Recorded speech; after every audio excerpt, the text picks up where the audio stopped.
Hi guys. Of course, I recorded a post, but it was a rubbish post, so I deleted it. I haven't forgotten about you all. I promise. It has been a rather hectic week. We still haven't heard back from Mr. J. I have internet, phone, and rent staring me in the face, none of which I can really pay right now. But we'll figure out a way. We always do. I'm pretty happy with work. I think they're happy with me, especially since technically I have tonight, Saturday, and Sunday off. And then I work Monday through Friday, and they've moved me posts. I don't know why. In fact, my supervisor came up to ask me, how come you're moving? And I'm like, I have no idea. I really don't. But it's kind of weird to have your supervisor come up and ask you why you're being moved. It's been a hectic couple days for more reasons than one. This is one of the main reasons. Say hello to Jack. Say hi, Jack. Jack was found outside the boyo's window at 2 o'clock in the morning on Thursday by hubby. Hi. Jack was probably, well, most likely 9 times out of 10, was abandoned.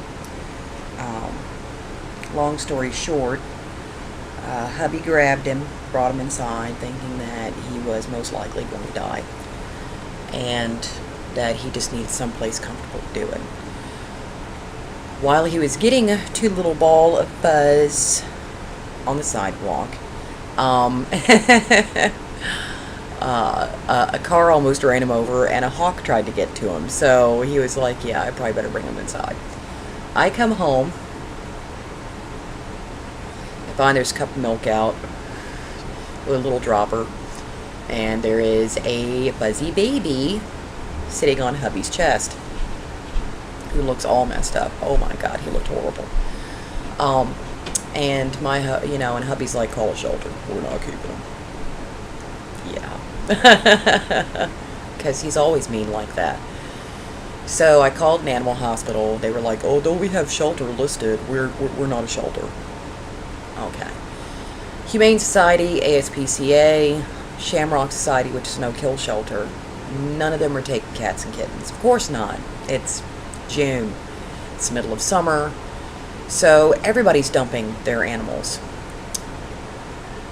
So the only choice I had was to call Metro. And Metro told me, because I thought that the baby had an upper respiratory infection, and 9 times out of 10 they're going to kill him. So I'm sitting here like freaking out to myself, thinking, oh my god, I'm going to be literally, because you have to sign for it, signing over a baby for them to put him into a gassing chamber, likely anywhere from 2 to 12 hours after I sign him over, and they're going to kill him. I have $100, in the bank, $100. But I don't really feel I had that much of a choice. So I went ahead and I called the vet. That put down our boyo, who was 16, 17 years old and just wouldn't let go, in November. And you guys know I still haven't gotten a cat because of that. I miss him terribly. I still do. And it hits me at the oddest of times. A lot of times I'm not able to, I don't think about it, and then, I think about it. So they said for $35 I can bring the baby in. Oh boy.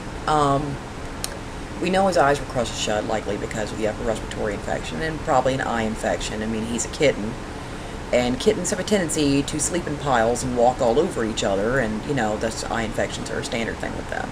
That's no big. Oh boy, the list.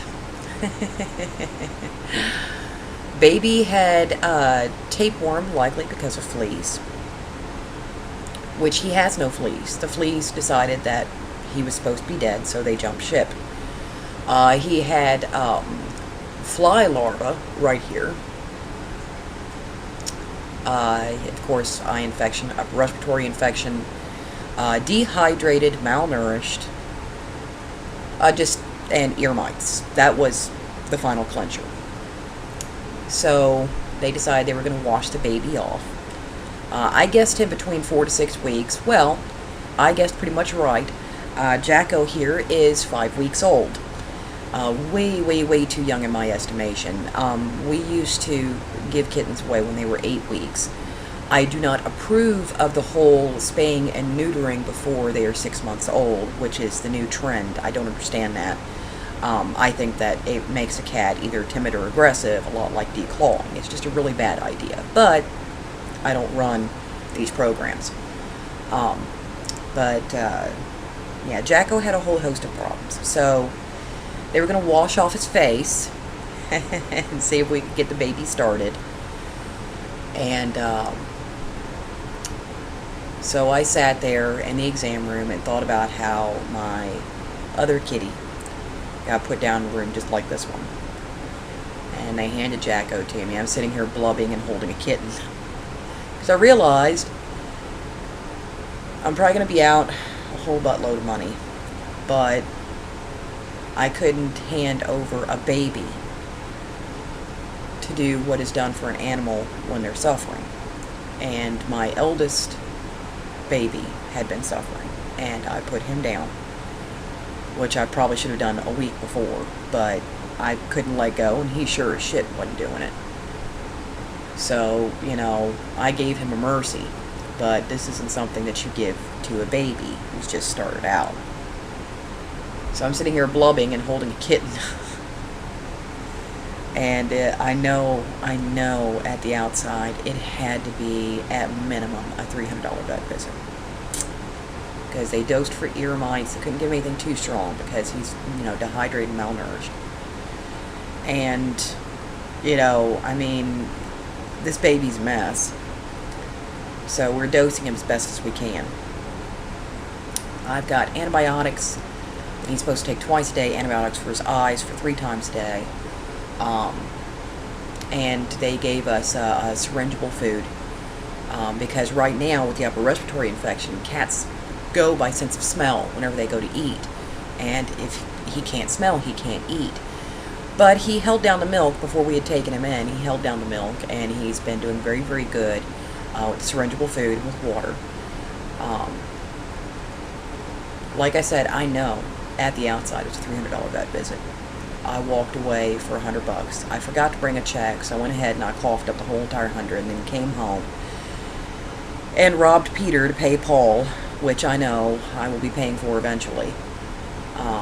But I just couldn't hand a baby over to die, especially since supposedly for the last month or 2 we've been looking for a kitten. Well, Providence obviously decided that we were dragging our feet, we were stalling, we weren't doing this fast enough.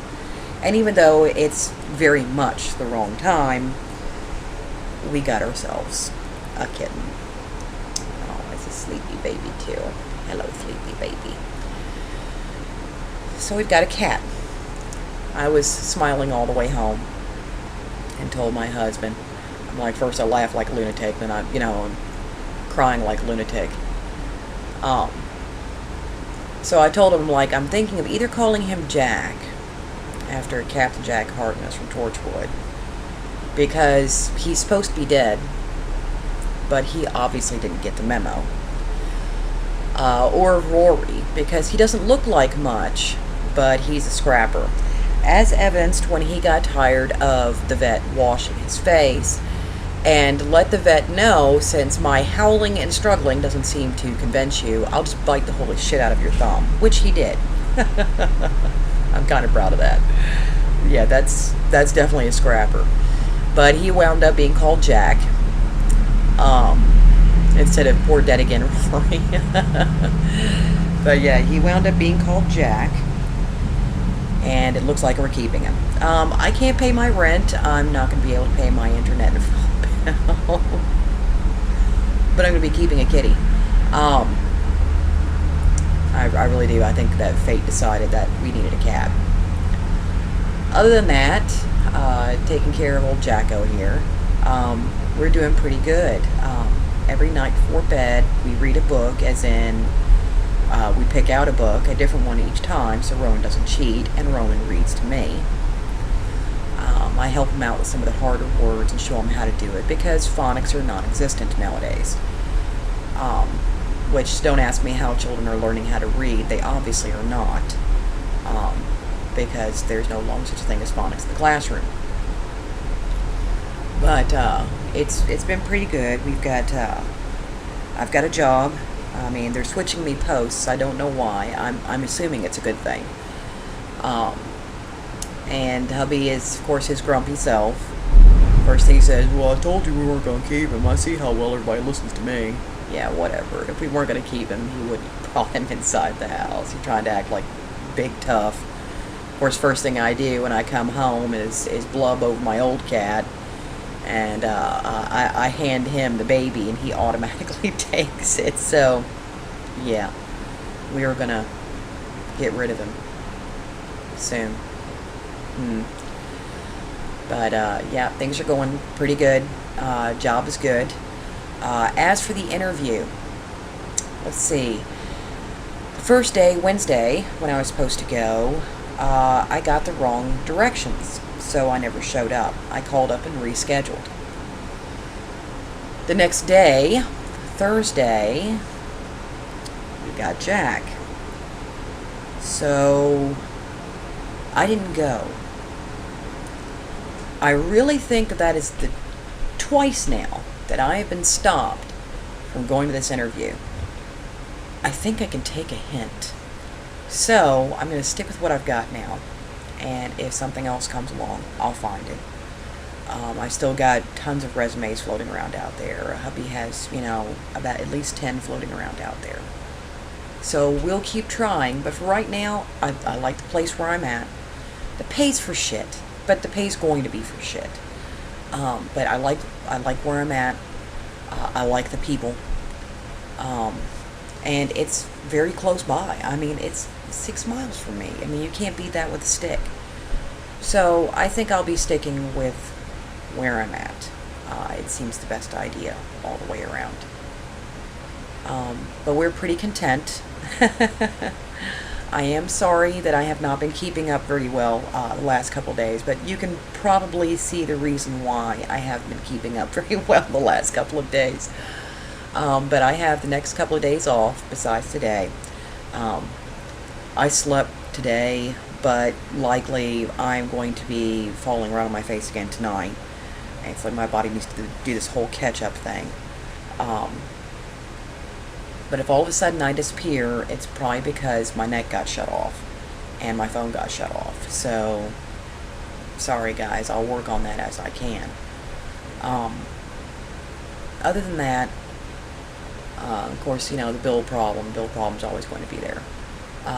Other than that, I've got a fantastic job that I love. Hubby's pretty content. Kiddos are looking forward to school. I've got to set up doctor's appointments out the wazoo here soon. But things are going pretty good. I will be catching up, though. I promise I will be catching up with all the comments and stuff that I have piled up, as well as any comments that will probably be coming into this. And I'll be catching up with everybody's LJs over the weekend. Tumblr, I'm not going to be hitting Tumblr anytime soon. Just because, come on. No time, and Tumblr is a huge time eater. But I wanted to drop a post, let you guys know I'm doing okay. I love you, and I'm still thinking about you. I never forget. And I will be seeing you all very, very soon. Until then, take care of yourselves. Be good to each other. And I'll see you soon.